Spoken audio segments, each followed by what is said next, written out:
Paano kung matagal nang inihahanda ng universo ang isang regalo para sa iyo, tahimik, may tiyaga, habang abala ka sa mga alalahanin, pagdududa, at mga panalangin tila walang sagot?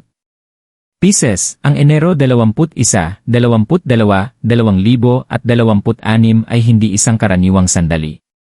May paparating na isang bagay na hindi mo inaasahan, isang bagay na hindi mo plinano, hindi mo hiningi, at baka ni hindi mo pa rin lubos na pinaniniwalaan. Hindi ito dumarating na may ingay, kundi may kahulugan. Isang regalong sa unay nakakagulat ngunit kalaunan ay lubos na personal. Kung pakiramdam mo'y napag-iwanan, nadedelay, o emosyonal na napapagod ka nitong mga nakaraang araw, hindi aksidente na nakita mo ang mensaheng ito. Manatili ka dahil maaaring baguhin ng darating na ito ang pananaw mo sa lahat. Pisces, ang enerhiyang bumabalot sa Enero 21, 22, 2026 ay may tahimik na kapangyarihang madaling baliwalain, ngunit imposibleng hindi mapansin pagdating nito. Hindi ito tungkol sa biglaang swerte o aksidenteng pagkakataon.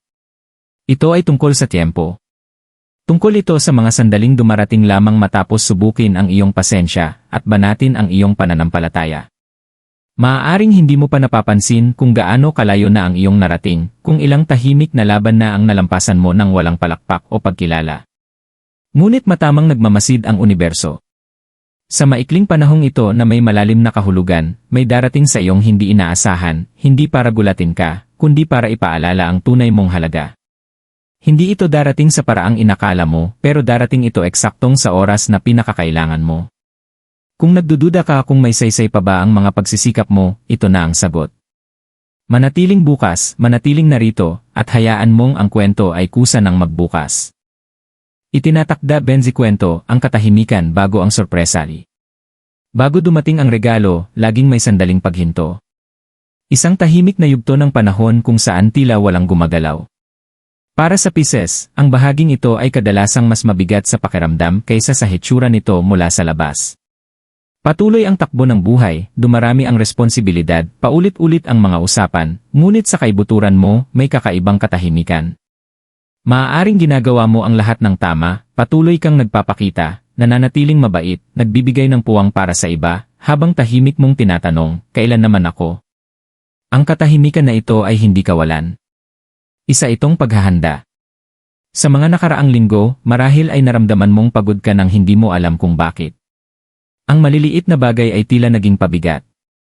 Maaaring kinuwestiyon mo ang iyong direksyon, mga desisyon, o maging ang sarili mong intuisyon. Hindi dahil mahina ka, kundi dahil ikaw ay nasa gitna ng pagbabago. Ang enerhiya ng Pisces ay tumatanggap ng malalim, at sa panahong ito, unti-unti mong inaalis ang mga bagay na hindi na nakatutulong sa iyo, mga luma at inaamag na inaasahan, panaginip na hindi na tumutugma sa iyo, at ang pagnanais ng pagpapatunay mula sa iba. Sa mata ng iba, wala namang dramatikong nangyayari. Ngunit sa ilalim ng lahat, may inaayos. Parang dagat bago ang pagtaas ng alon, may katahimikang may dalang mensahe. Ito ang universo na lumilikha ng puwang. Puwang para sa bago. Para makapasok ito ng walang sagabal. Ang Enero 21, 22, 2026 ang hudyat ng pagtatapos ng tahimik na yugtong ito. Ang akala mong paghihintay ay pagkakaayon pala. Ang akala mong pagkaantala ay proteksyon. At ang akala mong katahimikan ay panawagan ng universo na huminto ka muna upang matanggap mo ang darating. Nang walang takot, walang duda, at walang pagmamadali. Yan hindi nakikitang paglilihis, may nagsisimulang gumalaw. Para sa Pisces, bihira ang pagbabagong dumating ng may ingay o engrandeng anunsyo. Madalas, ito'y nagsisimula ng dahan-dahan, halos hindi mo namamalayan. Maaaring una mo itong naramdaman bilang isang biglaang pakiramdam, parang may nagbago, kahit hindi mo masabi kung ano. Isang pintong bahagyang nakaawang, isang pag-uusap na biglang nagpasiklab ng bagong ideya, o panaginip na tila hindi agad lumilipas. Ito ang mga tahimik na tulak ng universo, mga paalala na nagsimula na ang pagbabago.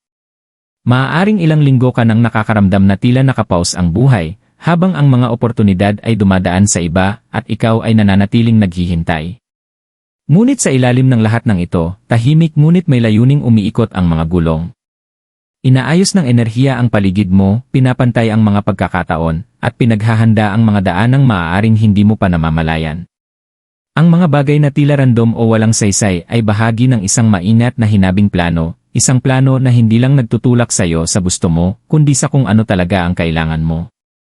Sa yugtong ito ng hindi nakikitang paglilihis, ang pagtitiwala ang iyong magiging pinakamakapangyarihang kakampi. Ang iyong intuition, ang tinig sa loob mo na minsan mong pinagdududahan, ay biglang nagiging mas malinaw. Pansinin mo ang maliliit na palatandaan, ang mga saglit na pagtatagpo, hindi inaasahang mensahe, o ang biglaang linaw sa mga desisyong dati magulo. Hindi ito aksidente. Mga hiblang ito na tahimik na kumukonekta sa iyo sa regalong dumarating. Bagaman wala pang malaking pagbabagong nakikita, maaaring maramdaman mo ang bahagyang paggaan ng iyong damdamin. Isang banayad na pananabik, isang pakiramdam na muling bumabalik ang galaw. Ang hindi nakikitang paglilihis na ito ay isang yugto ng paghahanda, pisikal, emosyonal, at espiritual para sa darating. At kapag ganap ng bumukas ang Enero 21, 22, 2026, maiintindihan mong ang bawat tahimik at hindi napansing sandali ay nagtutulak sa iyo palapit sa regalong iyon. Yan ay hindi inasahang regalo, hindi ayon sa inaasahan, pero eksakto sa kailangan. Pisces, ang mga regalo ng universo ay madalas dumating sa mga paraang hindi natin inaasahan. Hindi sila kumakatok na may laso o label na nagsasabing, ito ang hiningi mo. Sa halip, lumilitaw sila ng tahimik, may pagkakubli, nakabalot sa mga pangyayaring sa una ay tila pangkaraniwan lamang. Ganito ang sorpresa na naghihintay sa iyo ngayong Enero 21, 22, 2026, isang regalong hindi mo inaasahan. Ngunit taglay nito ang eksaktong epekto na matagal ng tahimik na tinatawag ng iyong kaluluwa. Maaaring magpakita ito bilang isang oportunidad na parang masyadong maganda para maging totoo, isang biglaang pagtatagpo sa taong nakakakita ng tunay mong halaga, o isang pag-usbong sa karera o personal na buhay na tila tadhana ang may gawa. Maaaring ito rin ay isang mensahe, sulat, o revelasyon na ganap na babago sa iyong pananaw. Sa simula, baka mukhang maliit o di ka panipaniwala. Ngunit ang tunay na kapangyarihan ng regalong ito ay wala sa laki nito, kundi sa tiempo at sa kakayahan nitong baguhin ang takbo ng iyong buhay.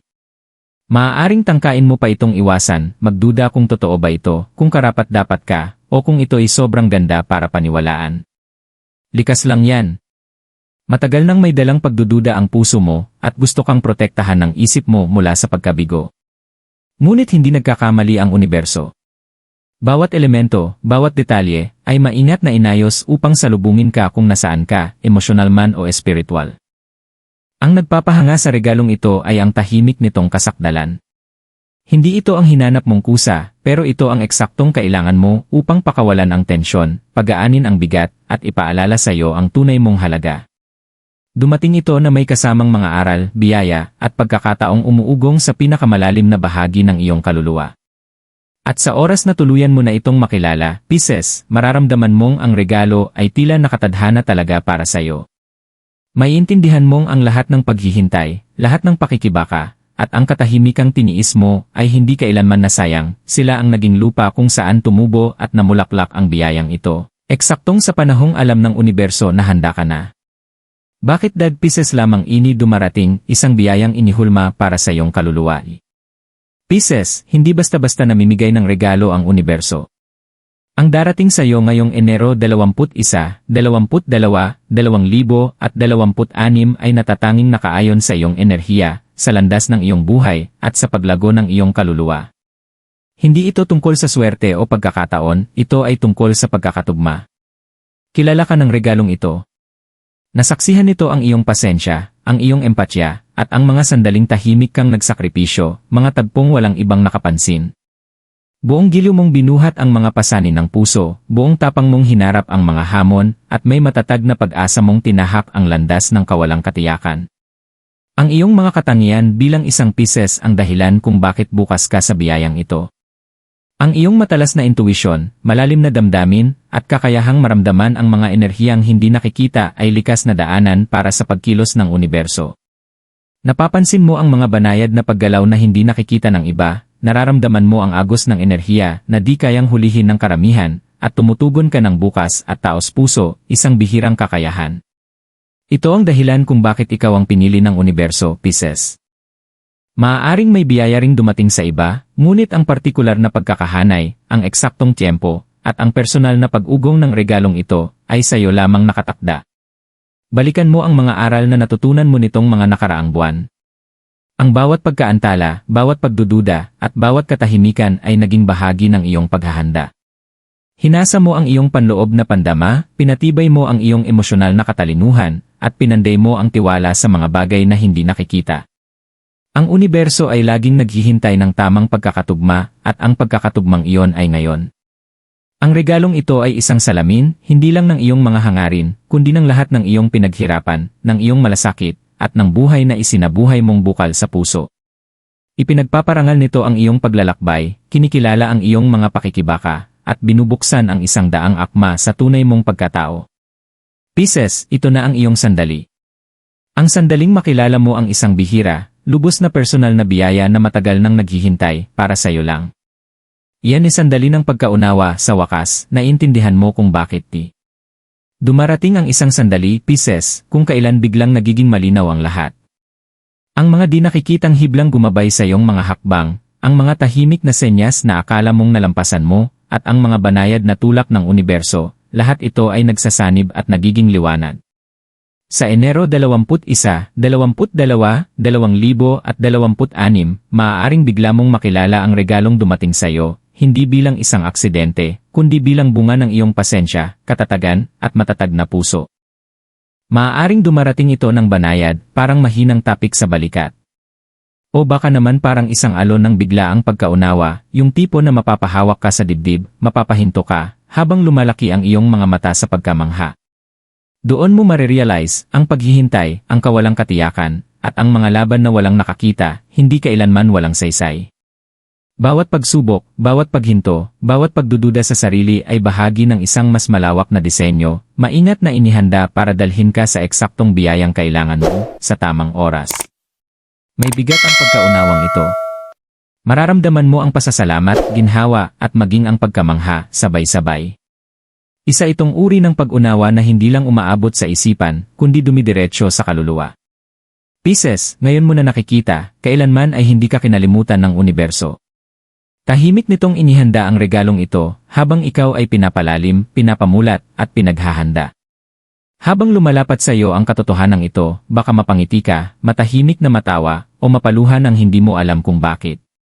Isa itong matamis na pag-amin na ang buhay ay unti-unting nabubuo sa paraang dapat. Nakikita mo na ngayon, ang hindi inaasahang regalo ay hindi kailanman basta-basta. Ang tiyempo ay sinadya.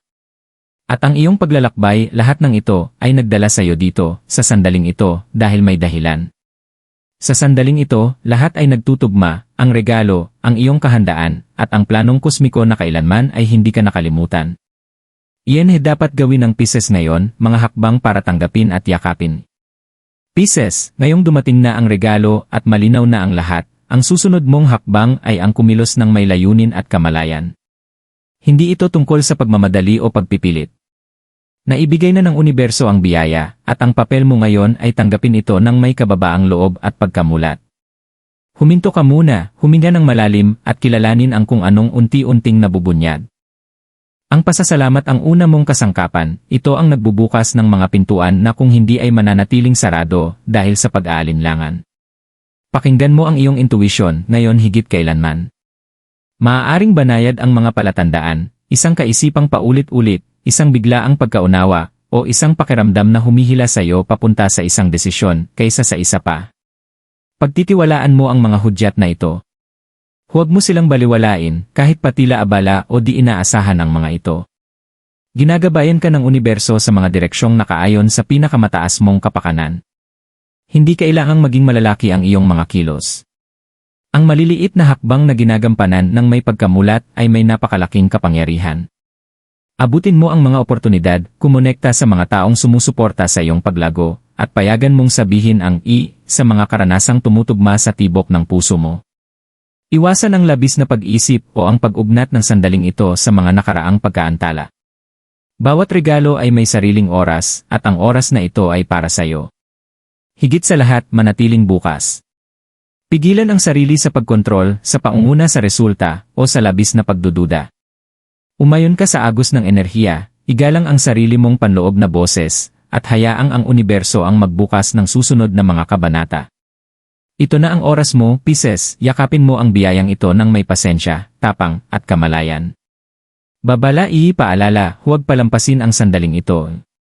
Pisces, bagamat makapangyarihan ang regalong ito rin ay maselan. Binuksan ng universo ang isang bintana, at ang tiyempo nito ay eksakto. Kapag ikaw ay nalihis ng atensyon, pinanghinaan ng loob, o binalot ng pagdududa, maaaring magbago ang daloy ng enerhiya, at ang biyaya ay maantala o mag-iba ng anyo. Isang mahinahong paalala ito, maging mapanuri, manatiling narito sa kasalukuyan, at magtiwala sa mga senyas sa iyong paligid. Ang labis na pag-iisip at pag-aalangan ay maaaring bumalot sa iyong intuisyon. Mga tanong gaya ng totoo ba ito, o karapat-dapat ba ako, ay maaaring sumulpot, ngunit mga ilusyon lamang ang mga ito, refleksyon ng mga lumang takot, hindi katotohanan. Hiniling ng universo na bitawan mo ang pagdududa at yakapin ang kumpiyansa. Ang iyong pasensya ang naghatid sa iyo sa sandaling ito, at ang pagtanggi ay magpapalayo lang sa kung anong nakalaan para sa iyo. Pansinin ang mga banayad na palatandaan, mga mensahe sa usapan, mga hindi inaasahang oportunidad, o mga simbolong paulit-ulit mong nakikita sa paligid. Mga gabay ito. Iwasan mo sila at baka maligaw ka. Sundan mo sila at makikita mong may mga pintuang biglang bumubukas na dati di mo alam na naroon. Maikli ngunit makapangyarihan ang panahong ito. Pisces, igalang mo ito. Yakapin mo ito. Kumilos ng may pag-iingat at tiwala. Nagsasalita ang universo, ngunit para lamang sa mga handang makinig. Huwag mong hayaang lumampas ang pambihirang pagkakatugma na ito. Naghihintay ang regalo, ngunit tanging sa mga handang tumanggap ito ng buong puso. Pisces, pakinggan mo ito ng malinaw, matagal nang nangungusap sa iyo ang universo, sa mga tahimik na sandali, banayad na senyales, at sa mahinhing hatak ng iyong intuisyon. Ang Enero 21, 22, 2026 ay hindi basta-bastang petsa, ito ay isang bulong ng kosmos, isang personal na mensaheng inihulma para tugunan ang pangangailangan ng iyong puso at kaluluwa. Ang regalong ito, hindi inaasahan ngunit lubos na akma, ay paalala na kailanman ay hindi na pagwalang bahala ang iyong paglalakbay. Maaaring dumating ang mga tanong sa isip mo, mahalaga ba talaga ako? Nasa tamang landas ba ako? May halaga ba ang lahat ng pagod ko? At ang tugon ng universo ay malinaw. Lahat ito ay mahalaga. Bawat tahimik na pakikibaka, bawat kabutihang ginawa mo, at bawat sandaling pinili mong maghintay, lahat ito ang nagpatibay sa tulay patungo sa sandaling ito. Ang tiyempo, ang pagkakatugma, at ang eksaktong pagsulpot ng biyayang ito ay hindi kailanman aksidente. Tanggapin mo ito ng buo, Pisces, nang may pasasalamat at bukas na puso. Hayaan mong baguhin ito ang iyong pananaw, bigyang lakas ang iyong mga kilos, at palalimin ang koneksyon mo sa sariling intuisyon. Nagtitiwala ang universo na pararangalan mo ang regalong ito ng may linaw, tapang, at presensya. Maging mapanuri, makinig ng mabuti, at yakapin ang biyayang tunay na para sa iyo. Ito na ang sandali mo, at nilikha ito ng universo para sa iyo, at sa iyo lamang. Pisces, kung ang mensaheng ito ay tumimo sa iyong puso, ngayon na ang panahon para kumilos. Mag-subscribe, at i-share ang video na ito upang manatiling konektado sa gabay na patuloy na ipinapadala ng universo sa iyo. Mag-iwan ng komento kung naramdaman mo rin ang mga banayad na pagbabagong ito, o kung ang regalong ito ay malalim ang tugma sa iyong paglalakbay. Ang pakikilahok sa nilalamang ito ay higit pa sa simpleng interaksyon, isa itong paraan upang igalang ang pagkakatugma at panatilihing dumadaloy ang enerhiya. Hayaan mong maranasan din ng iba ang kamalayang nahanap mo. Humakbang ka na, Pisces, at angkinin mo ang sandaling ito. Patuloy ang iyong paglalakbay at ito pa lamang ang simula.